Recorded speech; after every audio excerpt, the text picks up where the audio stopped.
बच्चों सुप्रभात। उज्ज्वल भविष्य की बहुत बहुत शुभकामनाएं। अपनी जीवनी शक्ति को बढ़ाते रहें, प्राकृतिक जीवन जिएं, खान पान रहन सहन, और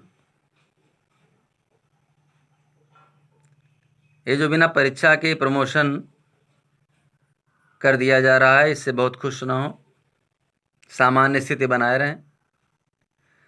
ये लापरवाह बच्चों को और अधिक लापरवाह अच्छे बच्चों को बहुत अच्छा करने का एक अवसर है,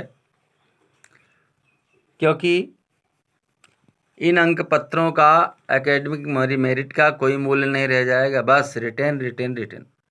किसी भी जॉब में आप जाएंगे, मेहनत करेंगे, उस आधार पे आपकी जो पोजीशन आएगी उसी का मूल्यांकन होगा। अंक पत्र का मतलब बस आप पास हैं, बस यही महत्व रहेगा। तो आइए बच्चों, आपके क्लास में भारतेंदु और द्विवेदी युग नहीं है, वो 9th में आप पढ़ चुके हैं। लेकिन इतना आप समझ लें कि भाई उसका थोड़ा सा तो आपको पढ़ना ही पड़ेगा। संक्षिप्त रूप, भारतेंदु युग का गद्य अत्यंत सजीव है। इस युग में लेखकों ने अपनी भाषा, अपनी जाति, राष्ट्र के उत्थान के लिए उत्सुकता थी, और भारतेंदु जी ने हिंदी गद्य को बोलचाल की भाषा के आधार पर व्यवहारिक रूप दिया और गद्य की अनेक विधाओं को जन्म दिया। इस युग के प्रमुख रचनाकार लाला श्रीनिवास दास, बालकृष्ण भट्ट, प्रताप नारायण मिश्र, राधा कृष्ण दास, कार्तिक प्रसाद खत्री, राधा चरण गोस्वामी, बद्रीनारायण चौधरी, प्रेमघन आदि हैं। इस युग में निबंध और नाटक अधिक लिखे गए। देवकीनंदन खत्री का उपन्यास चंद्रकांता संतति और बालकृष्ण भट्ट, लाला श्रीनिवास दास आदि के उपन्यास भी इसी युग की देन है। और फिर आगे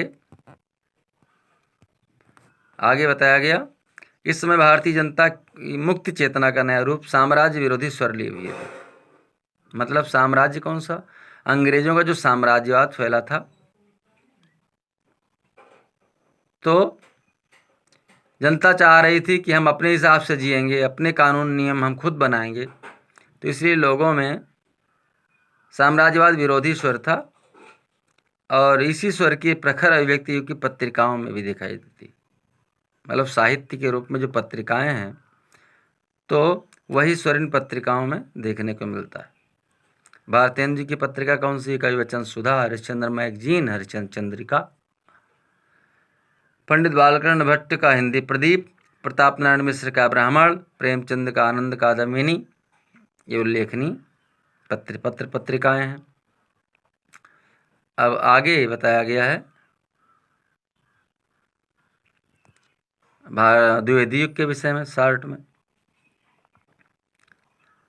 1900 ईस्वी से 1922 ईस्वी तक का समय द्विवेदी युग के नाम से प्रसिद्ध है। सरस्वती युग की महत्वपूर्ण पत्रिका थी, जिसने हिंदी गद्य को नवीन एवं परिष्कृत रूप दिया।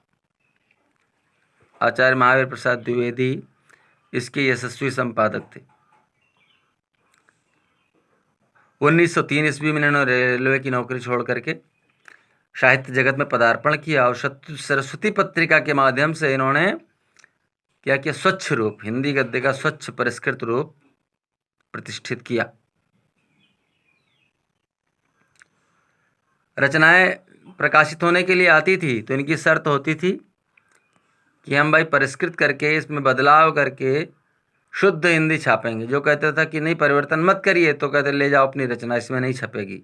मतलब इतना टाइट, इतनी दृढ़ता इनके अंदर थी हिंदी गद्य के परिष्कार के लिए। और सरस्वती पत्रिका ने हिंदी गद्य को परिष्कृत किया, और क्या किया?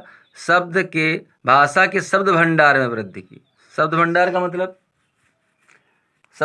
मतलब अपने यहाँ बहुत कुछ उर्दू फारसी में प्रचलित है ना। कचहरी हो गया, वकील हो गया, मुवक्किल हो गया, तमाम तरह के इसी तरह से हैं। तो उन्होंने देखा इसका हिंदी क्या हो सकता है, तो इस प्रकार से उन्होंने क्या किया? सरस्वती के माध्यम से भाषा के शब्द भंडार में वृद्धि की, उसकी अभिव्यंजना शक्ति में अभिवृद्धि हुई। किसकी? हिंदी की। भाई हम अपने बातों को हिंदी में कैसे अभिव्यक्त कर सकते हैं अधिक ढंग से, तो अभिव्यंजना शक्ति का विकास हुआ। विविध प्रकार की भाषा शैलियों का जन्म हुआ, और फिर आगे जयशंकर प्रसाद, चतुर्सेन शास्त्री, सुदर्शन, पद्मलाल, पन्नालाल बख्शी, आचार्य पद्म सिंह शर्मा, माधव प्रसाद मिश्र, इनको सबको आप देख लीजिएगा। और सरस्वती के अतिरिक्त इंदु, सुदर्शन, समालोचक, प्रभा, मर्यादा, माधुरी, इन पत्रिकाओं का भी प्रकाशन इस युग में हुआ। बच्चों बस आज यहीं तक, धन्यवाद।